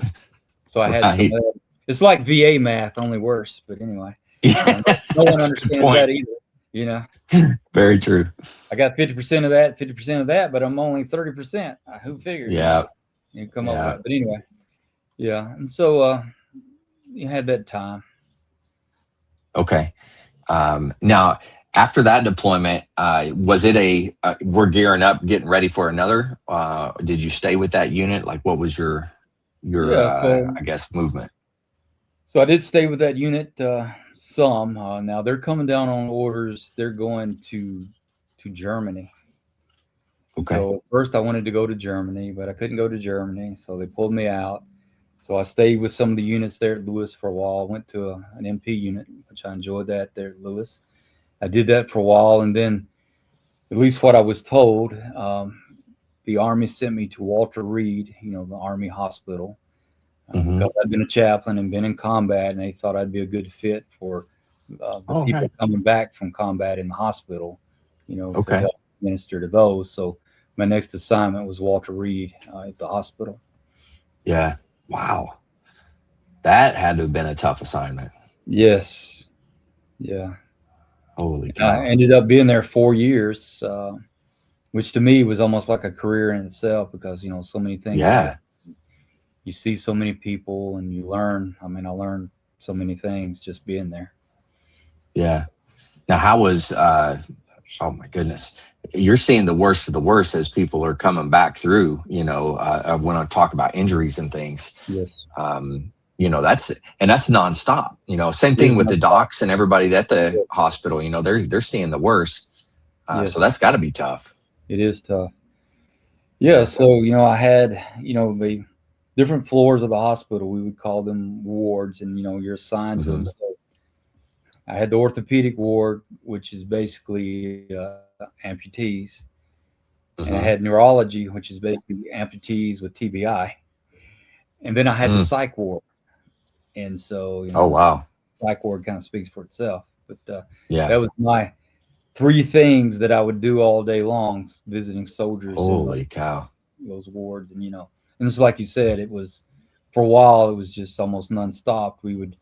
They would come in buses, essentially, usually at night, and the buses would show up, 2 or 3 buses. And a good thing, often as a hospital chaplain, I would go on the bus and welcome them back, although a lot of them were, they're medicated or knocked out. But still, I thought that was neat to be able to be one of the first persons, they saw, at least at Walter Reed. And so we would do that. And that was neat. Wow. It was a good ministry, but tough ministry. Yeah, absolutely tough ministry. I I don't know if I could do it, to be honest with you. It takes a certain type of person to, one, takes a certain type of person just to be a chaplain. And then two, it takes another type of person to be able to do that. So kudos to you for being able to do both. Thank you. Yeah. And then, and you said you were there for 4 years. I was, yeah. So then that would have been what, 05? Starting in 05? So let's see. We got back. It's 5, 6. Basically, I was there 8, 7 through 11. Okay. Yeah. Gotcha. Yeah. Wow. Man, what a tough time. Yeah, we're getting a lot of wounded back from Iraq and Afghanistan still. Yeah, absolutely. Yeah. And now, what was your? And I failed to ask you this earlier, and I apologize. You married, family?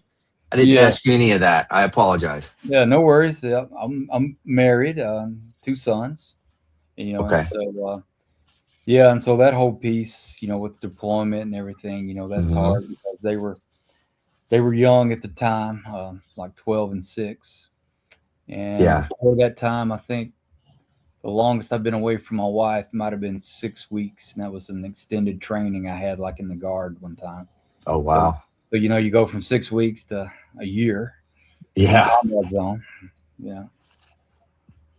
Yeah, that's and now the Marine Corps doesn't do 1 year deployments typically, so that's tough. I mean, even for us, like 6, 7 months it's still a long time away from family, especially in a combat zone. Yeah. And you go ahead and put the year tacked on that. That's just way too long. Yes, it is. Yeah. Well, what other things as far as while you were at Walter Reed, is there anything else that you'd like to cover down on?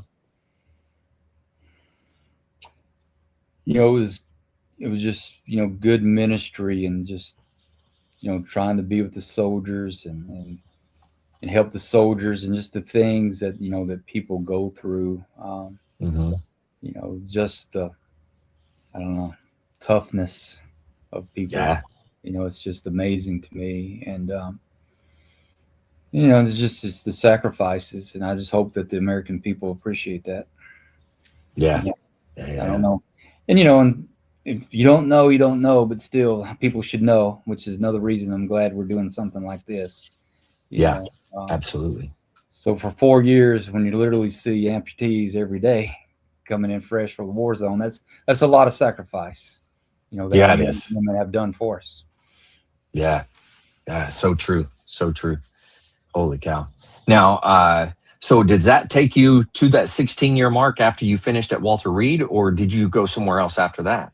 So I went to Fort Sam Houston, Texas. Okay. And so because of my experience now being deployed and being at Walter Reed, I become an instructor in what the chaplain call, there's like for the medical command. So I'm an instructor for chaplains teaching about trauma and grief. Oh, wow. Holy cow. And so I do that for 2 years, which is not a bad, being an instructor is not a bad job, but the subject matter, I don't know. Yeah. I wish I could have got the gig, positive psychology or something, but still trauma and grief was my subjects that I taught for 2 years. Yeah. I mean, you think about it. I mean, that's a lot of negative things that you had to deal with on a regular from the time you deployed to the time, all the way up through teaching about it. It's a lot of heavy stuff that you had to deal with on a daily basis. It is.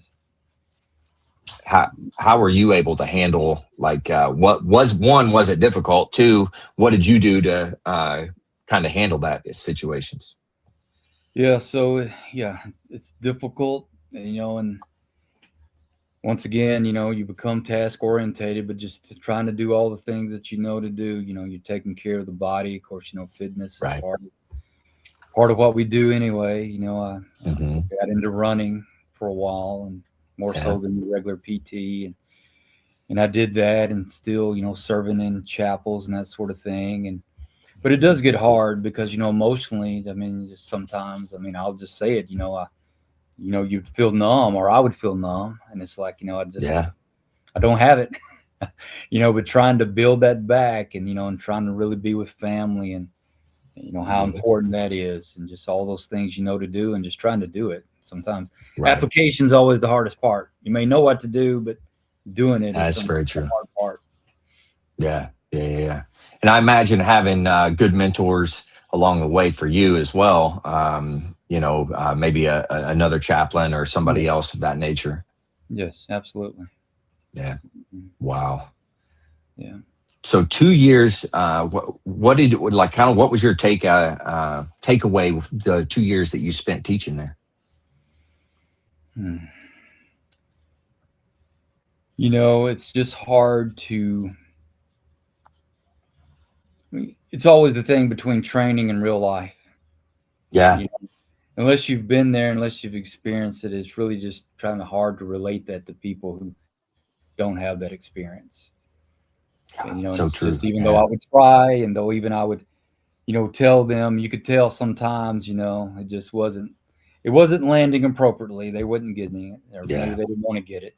But, they are heavy subjects, and, so I think that was maybe a disappointing part, because, you're trying to teach, you're trying to tell them this is reality, but, some of them are not getting it, but that's just kind of part of teaching anyway. They're not always going to get it. Yeah, it's true. Very true. And that's a subject you want them to be able to get. You want everybody to be able to grasp it and understand. But sometimes it's not going to happen until you're in that situation. Yeah. And like I said, even afterwards, because Walter Reed would run these sometimes, and other units, we would do the mass cow scenario. Yeah. But that would usually involve maybe 5 to 10 wounded. I'm thinking, can you imagine 70 to 100? Yeah. And and of course they're all out there step by step, all mechanical, no emotion. I'm like, okay, that's just not how it is. So Yeah. you go ahead and train, but I'm telling you, if it really hits, Yeah, very true. Yeah. A lot of the training, unfortunately goes out the window. So you want to fall back on the training as much as possible, but in the situation, things change. Right. So better to have the training than not, but just realize training is often not reality. Yeah. Good point. Very good point. Holy cow. Now at this point, then how long had you been in total at this point? So that would have been about 4 years there, 3 years, 7, looking at 8, maybe coming up on 10, something like that. Okay. And then where did they end up sending you, or where did you want to go? Right, somewhere a little easier, maybe. Yes, that's somewhere I wanted to go, but of course, the wisdom of the Army, which is beyond my wisdom, of course. They decided I should go to New York to 10th Mountain Division, which was really just en route to Afghanistan. Oh, geez, yeah. So that was my next assignment after being an instructor. Holy cow. Now, hopefully you had a little more time to build some rapport before they deployed on that one. So somewhat, had about 6 months this time. Okay. None. So I go there, and, I'm a supervisory chaplain now, so I'm going to have chaplains under me. I'm at the brigade level. Okay. But when I get there, I find out that most of my units don't have chaplains. So, I'm pushing the personnel people, and the senior chaplain's like, hey, going to Afghanistan, I need people, so we can train them up. And, and I got new chaplains right out of school, which, nothing wrong with that necessarily, but they're new. So, the training curve is greater. And so working with them, trying to get them trained up, we're training as a unit, just a lot of different things going on. In 10th Mountain, once again, the real deal, a legitimate unit, and so on one hand, I'm glad to be in these units when you deploy, because that's what you want. But still, there's a lot of training involved around all that, and And so we had that going on, trying to get the new guys Mm-hmm. up to speed. Right. And then 10th Mountain, that's infantry base, correct? Yeah, light So infantry. okay. I was just making sure. So you're back to packing your own gear, carrying it about, and all those types of things. So Yes. always fun, always fun. A little bit older, older. that go around. Yep. Yeah. So I was just going to say, part of the picture, in Iraq, I was 38. Now in Afghanistan, I'm going to be 48. oh, geez. Because everybody thinks of soldiers as so much younger, and most of them are, but not me. Yeah. I was typically just about the oldest one in the unit, except for maybe like maybe the colonel and maybe the command sergeant major, and they would only be a few years Right. older. Yeah. And that is pretty unique to the chaplain corps, though. Typically speaking, they're going to be quite a bit. Well, I'm going to say quite a bit. They're going to be older. Usually older. Yeah. Mm-hmm. Yep. Yeah. But they equate that to wisdom as well, right? So I hope so. A little older, a little wiser. I hope so. Yeah. Yeah, I hope so. It's a good point. Yeah. So as you're getting ready to deploy on this go round, what were you doing? One, what was your family doing to prepare for it? Because your last deployment was pretty hectic. So how were they taking it? So a little bit better, because this time we had time to prepare, and also before, of course, my wife was not familiar with the military at all, but now she's had this experience of being a military wife, so she's more familiar with things and how things work, and and who to talk to and what to do. So from that aspect, she had that experience, and and when we're off, we're obviously trying to spend all the time we can together, and that sort of thing. And so that part was good. Good. Very nice. Now, talk me through this deployment, if you don't mind.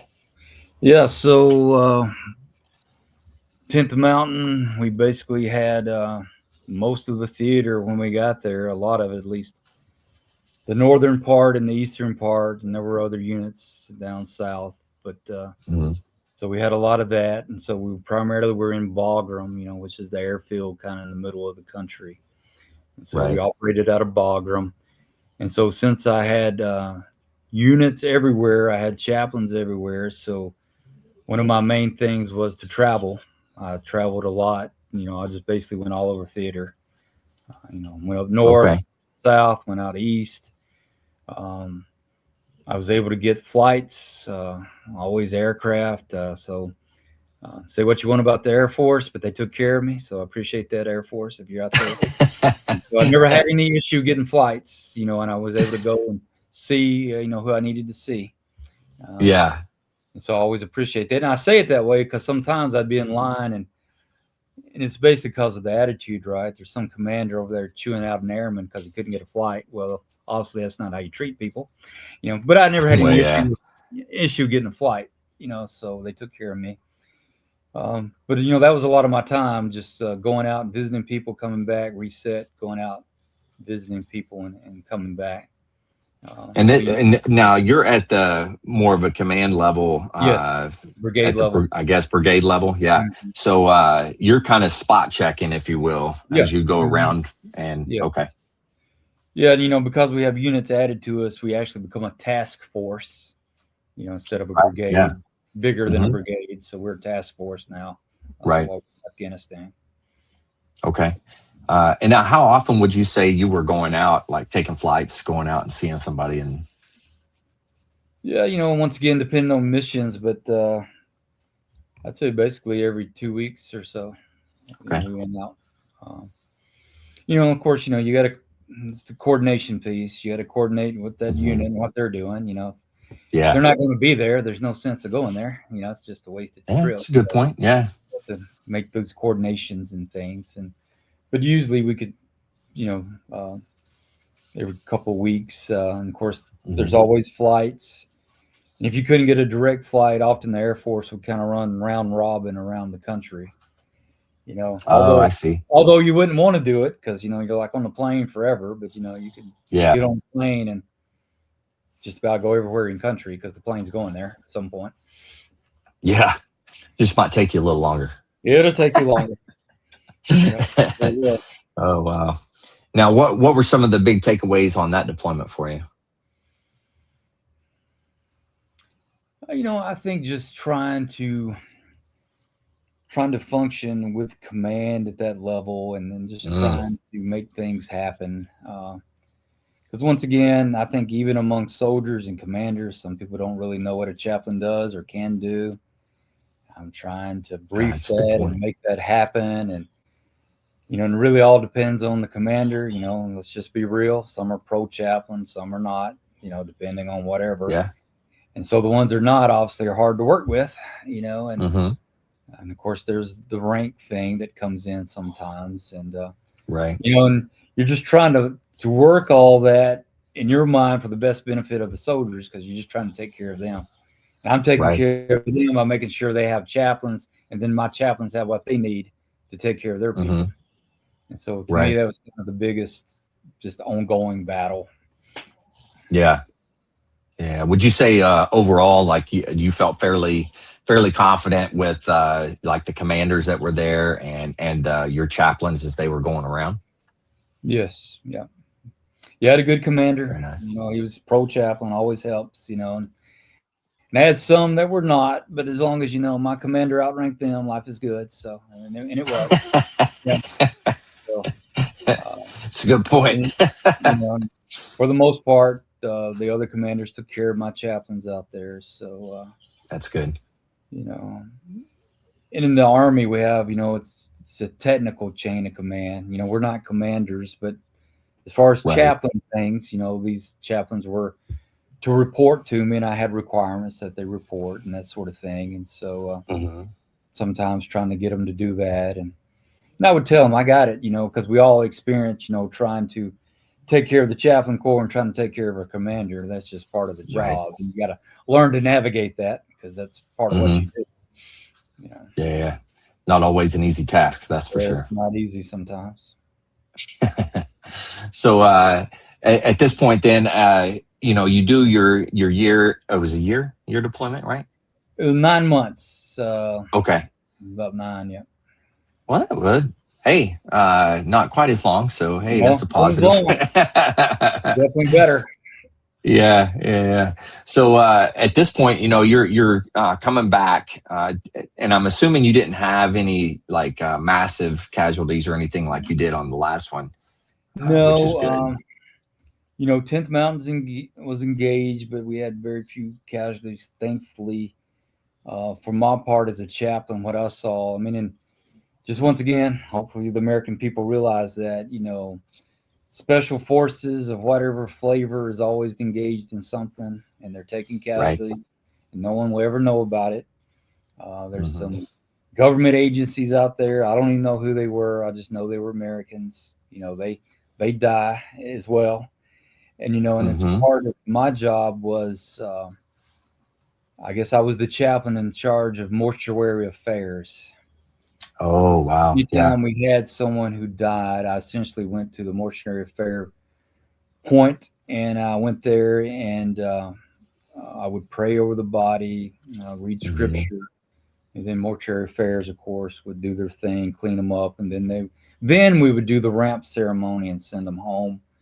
But I was there beforehand doing that piece. Yeah.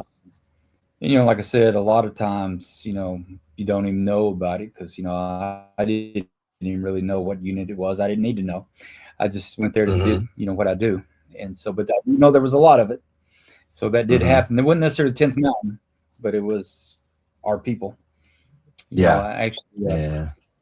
One story I had at that point, my assistant was a staff sergeant, very good soldier. I always had good soldiers deployed. So thankfully, he was a bit of a jokester, and I say it that way for what happened, So I was in my office or somewhere, and he knocks on the door, and he's like, and this is what he says. He says, like, "Hey, sir, some general called, and he wants you to go to mortuary affairs." And I'm like, "So some general called?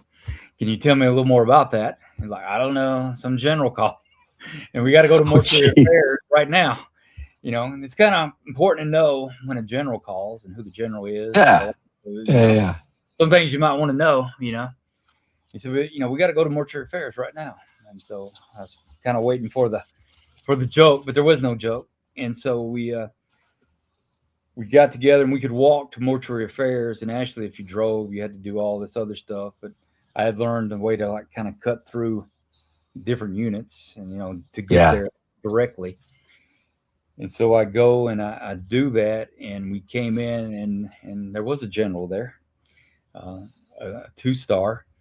And as I'm talking to him, there had actually been a casualty. And I don't know if you remember, but we actually lost a general officer over in Afghanistan at one of the schools.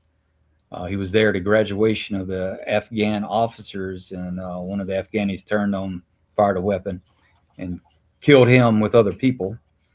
So, you get called to basically pray over and do scripture over a general officer under the direction of the general officer. Yeah. And once again, another surreal thing, because like I said, he's fresh. I don't know how else to say it. But anyway, and it just shows, in combat, general, private, we all take some of the same risk. Yeah, absolutely. Regardless of who you are. Mm-hmm. And so, and I was thankful that I was able to do that for our people, Mm-hmm. So I could tell the American people, hey, as far as I know, when I was there, I prayed over and read scripture over your people. I know I did that, and whatever else happened afterwards, but I know I at least did that for our people. Yeah, such an important task. I think not everybody really understands that. And anyways, very important task from my standpoint. So thank you. I appreciate that. So you did 9 months, come back, and kind of what's the plan? Like what did you end up doing? So it was almost an immediate transition. I get back and they're sending me to a garrison job, which in some ways I'm kind of thankful because you already seen the train up that I've had through all this. And so I go to a garrison and I go there for 3 years, which was good. So to back up a little bit, my oldest was able to graduate high school or go to one high school when I was at Walter Reed. So that's good for him. Nice. Yeah. And now going to this garrison position, my youngest son's able to graduate or from the same high school during that tour. Oh, nice. So I'm in garrison, as a chaplain, for 3 years there. And then after that assignment, I go to Germany to another garrison, and then that's when I'll retire. Okay. 2 garrisons after Afghanistan. Yeah. How was your experiences in the garrison? Because I imagine you're still having to deal with some of that combat trauma with folks as well. Yes. Yeah. So, and a lot of people had those experiences dealing with the combat trauma. So you're still, at least as a chaplain, I'm still doing counseling with people, doing a lot of counseling actually. Because now not only can you have soldiers because of the garrison piece, doing counseling with wives and sometimes other family members, because that's all good point part of it now. And so in some ways, a bigger footprint as far as doing that. So, and I enjoy counseling. I think that's a way of helping people, which, like I said, that's to me what chaplains do. So I enjoy that. Right. Very nice. And out of that, so it was 3 years and 3 years. Is that right? Yes. Mm-hmm. Yeah. So when you look back on your time in garrison, like what was your favorite part about being in garrison? No deployments. Touche. And as a garrison, we didn't go to the field, so none of that type of training. My gear, TA-50, we call it, in the Army, basically stayed in a duffel bag, and so that's a good thing. So I enjoyed that, and and it's there's a bit of routine with it. You have a schedule. You still have to do PT and the regular Army things, but in a lot of ways, it's more. It's laid back as opposed to being with an infantry unit. And so Mm-hmm. I enjoyed that, and maybe working with just the different soldiers, because different ranks, they're all in garrison doing Yeah. different things. And so you're working with them. It's just a different experience. Mm-hmm. Now, would you say that doing that leading up to retirement set you up for success getting out? Yeah, it did. Yeah. Mhm. Yeah, the pace was enough. Now I'm a licensed professional counselor. And so Okay. while I was in garrison, because I had the time, I was working on my licensure and some other education pieces. And so I was doing that, as much as I could, trying to set myself Right. up for success when I retired. So I did have a lot of that in place when I retired. Very nice. But it was because I was in Very cool. garrison, I was able to do that. Right. Yeah, absolutely. And then, so the counseling piece of it is, was that, do you have to get a degree in that, or like, how did that work? Yeah, so ended up getting a degree in what they call professional counseling, which is like a 2-year Okay. degree. It's all dedicated to counseling. And then Mhm. while I was doing it, I picked up another degree in crisis and trauma counseling. See, I can't get away from it. I actually got a Yeah. degree.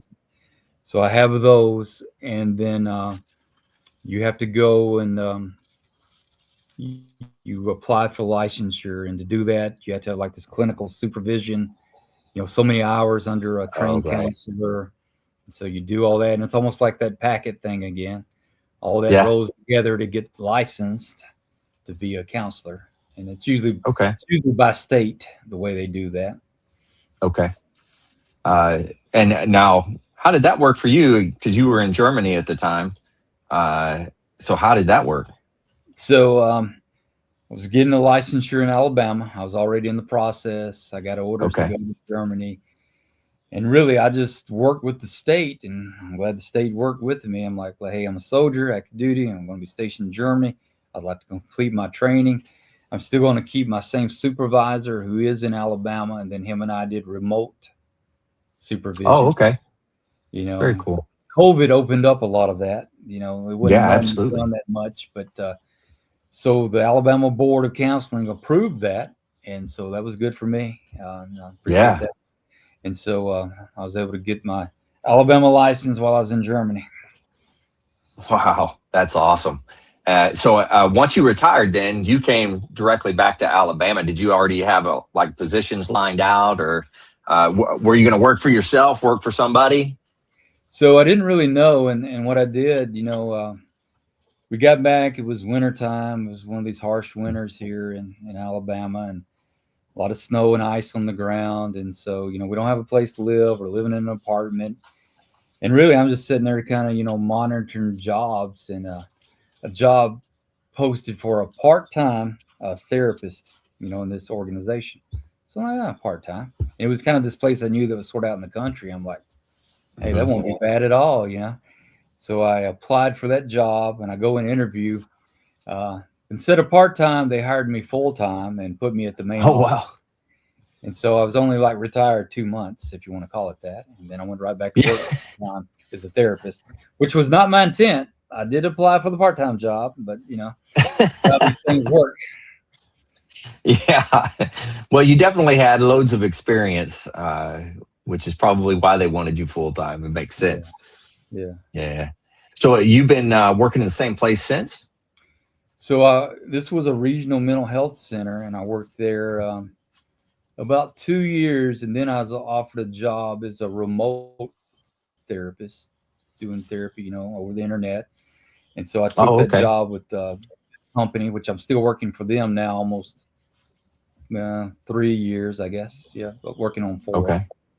So I work And from that's home, and just I work remotely, which I like that. like you do Zoom or something like Yeah, that. absolutely. Yeah. Mm-hmm. Very cool. Yeah. Huh. Wow. And how do you like that? I do like it. Once again, I think it's a great platform to help people. Through this company, I'm now licensed in 6 states. Oh, wow. So I can do therapy in all these different states. And of course, they like that because, I can see more people for them. And so I enjoy doing that. Very cool. And I don't see only veterans, but I do see a lot of veterans. Mm-hmm. Work with the VA, some also. So that's good. I like doing that as well. Uh, Yeah. Very nice. Once again, Kind of, helping people. yeah. There's a theme for you, I think. So now, did you continue doing ministry as well? Yes. So, I'm very involved in my local church. I'm also a deacon, but because of my Mhm. experience, do some preaching and teaching. Okay. I do that and hospital visits, and Hmm. although it started in Iraq, writing was always helpful for me. I've written Hmm. 3 books now, and so that was also part of it. So once you do that, that kind of I never really been on social media till I wrote a book, but now it's Oh, really?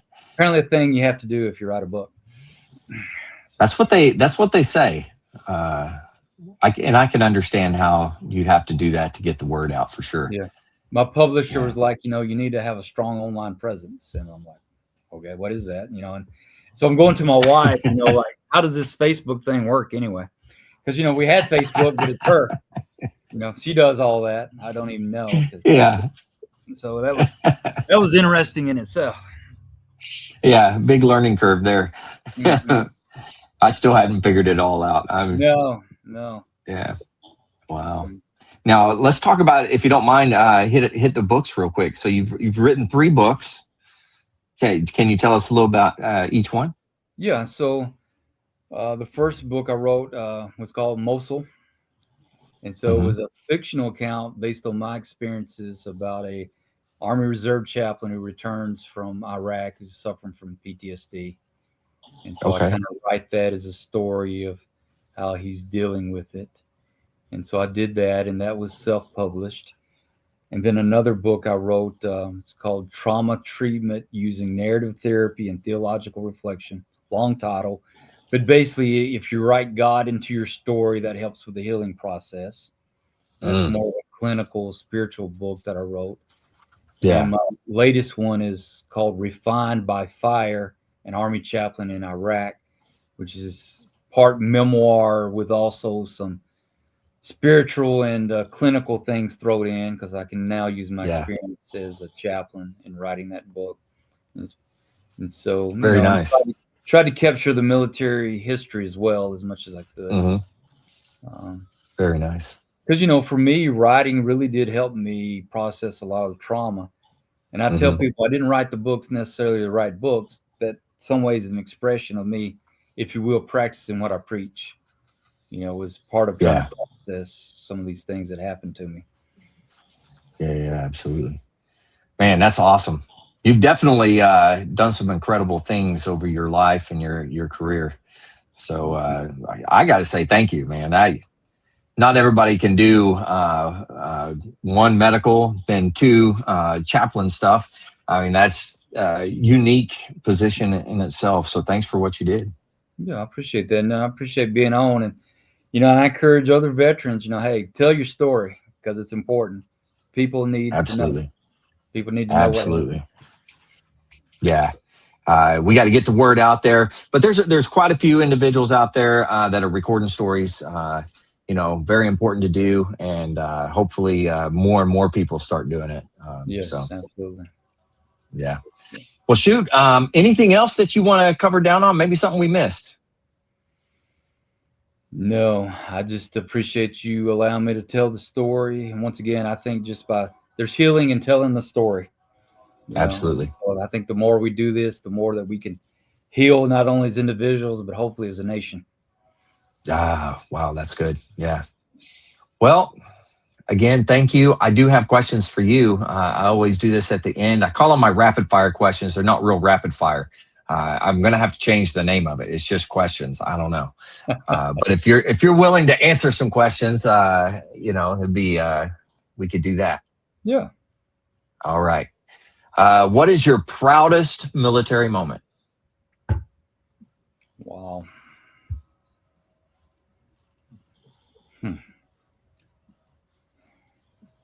Well, that is hard to say. Yeah.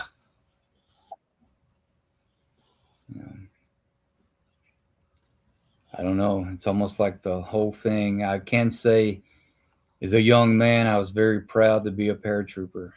And I think being airborne and being 2 years in 82nd, I know a lot of people have done more when it comes to special forces, but I was proud to be a paratrooper.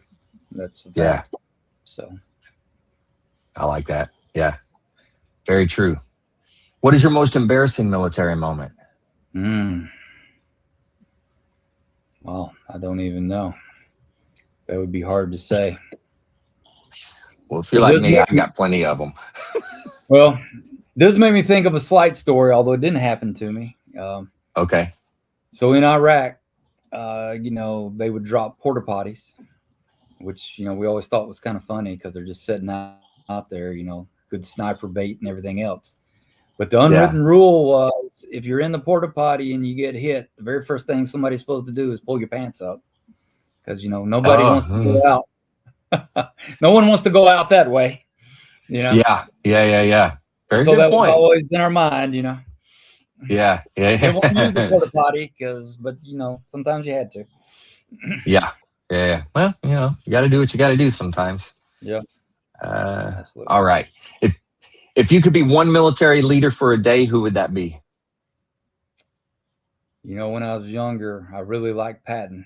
Although I will say, I'm glad he was on our side. That's all I'll say about that. Very nice. All right. What is one lesson or skill you learned that you still use today?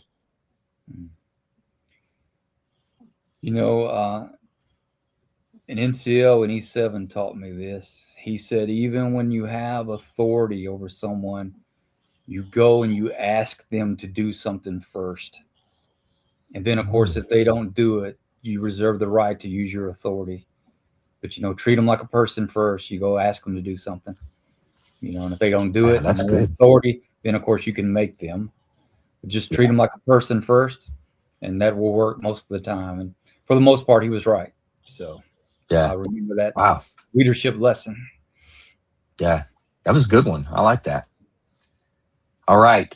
In the zombie apocalypse, what will be your weapon of choice and what anthem will be playing? So, you can't beat a 50 caliber machine gun, and Eye of the Tiger would be playing. Ooh, okay. Yeah, I like that. That's a good one. All right. What animal best describes your time in service? Oh, wow. Hard to think about that. What comes to mind, for whatever reason, is that of a wolf. Okay. Yeah. All right. I like it. All right. Knowing what you know now, would you do it all over again? Yes, I would. Very nice. Hopefully I would do it better, but I would definitely do it again. Yeah, I understand. All right. I always give time for words of wisdom at the end. So this is kind of your opportunity. If there's something we missed, or if there's just words of wisdom that you want to leave the listeners with, this is your opportunity. Yeah. For everyone, especially our veterans, once again, tell your story. If it's not this platform, some other platform, write your books, tell your story. And if you're on the other side and you're not a veteran, really listen and try to understand what our people go through. And I know it's hard if you haven't had that experience, but, in a lot of ways, it's important for us to know that you at least try to understand. You may not understand, but I think trying is important. Yeah, that's a good point. Wow, that's good. Man, thanks for coming on and doing this. Oh, you're welcome. I love listening to your story. It's fantastic. So, and thank you for what you did. You did some amazing things and continue to do amazing things. So thank you for what you're continuing to do. Oh, you're very welcome. Awesome. Appreciate you doing this. Oh, absolutely. I love doing this. I get to hear awesome stories just like yours. So my day gets better and better every time I hear a story. So it's a good thing. Yes. Well, I'll close this one out the same way I close every episode out, but talking about veteran suicide and ways that people can get some help.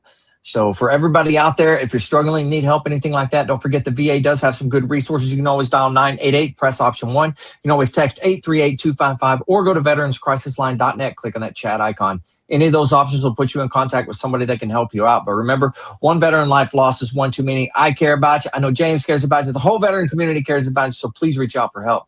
And if you're out there, you're not struggling, reach out to the buddies you served with, ask them how they're doing. If they need that helping hand, please give it to them.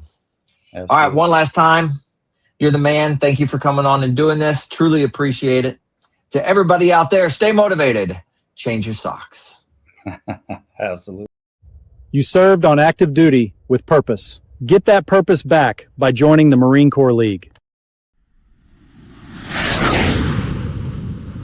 Support the Lost Art Project Veterans Voices. Enter our quarterly raffle for a Saddleback Leather Company flight bag. 1 ticket for $10 or 3 for $25. Support veterans. Enter now.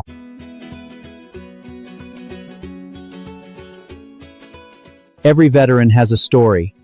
Every story is a piece of history. Join the project as we collect, preserve, educate, and inspire. The Lost Art Project. Veterans Voices. Preserving voices. Protecting legacies.